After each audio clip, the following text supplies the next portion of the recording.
तो हेलो दोस्तों, मेरा नाम है नागेंद्र कुमार। आज हम बात करेंगे बिहार की एजुकेशन को लेकर। ऐसा बात नहीं है कि बिहार अनपढ़ है और गंवार है, उसको एजुकेशन के मामले में सिखाना पड़ेगा, ऐसा बात नहीं है।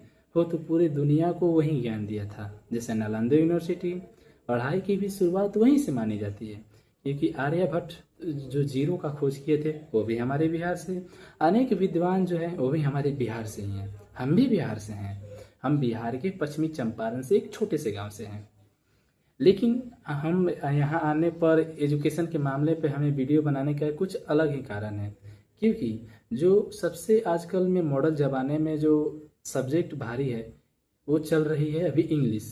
क्योंकि और ख़ास करके हमारे बिहार के लिए, हमारे बिहार के बच्चों को इंग्लिश बहुत कमज़ोर है। ऐसा बात नहीं है कि सभी के लिए कमज़ोर है, ऐसा बात कुछ नहीं है, लेकिन अधिकतर बच्चों के लिए इंग्लिश बहुत कमज़ोर है। क्योंकि बिहार गवर्नमेंट को सोचना चाहिए इंग्लिश में यानी सब्जेक्ट में कुछ सुधार करनी चाहिए। वो पहले से 10वीं तक इंग्लिश कंपल्सरी नहीं रखते हैं, लेकिन 10वीं से जैसे वो बच्चे 12वीं में जाते हैं इंग्लिश को कंपल्सरी रख देते हैं और कहते हैं कि नहीं तुम पढ़ो, अगर पास नहीं होगे तो फेल कर देंगे।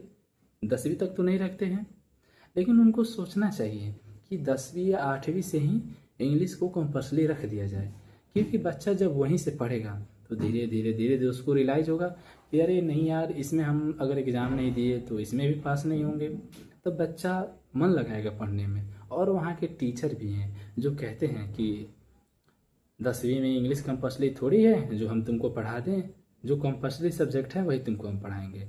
अधिकतर बच्चों के साथ ऐसा होता है। ऐसा नहीं है कि सारे बच्चों का इंग्लिश कमजोर है, ऐसा कोई बात नहीं है, लेकिन अधिकतर बच्चों के साथ ऐसा ही होता है।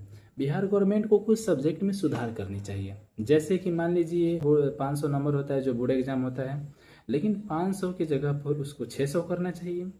चलो मान लो उसको 600 नहीं करना है। जैसे मान लीजिए सोशल साइंस है, उसमें एक सब्जेक्ट तो नहीं है, भूगोल, हिस्ट्री और भी वगैरह सब सब्जेक्ट है, इसीलिए वो सोशल साइंस बना।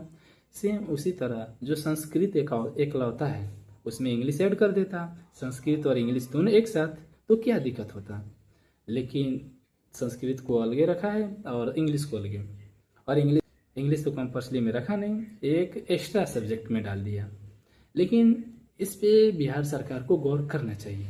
क्योंकि अभी जो हम इंग्लिश को लेकर इतना संघर्ष कर रहे हैं, हम नहीं चाहते हैं कि हमारे बिहार से आने वाले भाई बहन जो आगे की तैयारी करना चाहते हैं वो इंग्लिश में इसी संघर्ष से गुजरे।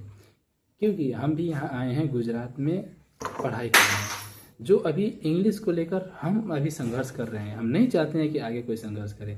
इसीलिए बिहार गवर्नमेंट से यही हमें अपील है कि आप इंग्लिश में कुछ सुधार कीजिए ताकि हमारा अभी बिहार विकसित हो।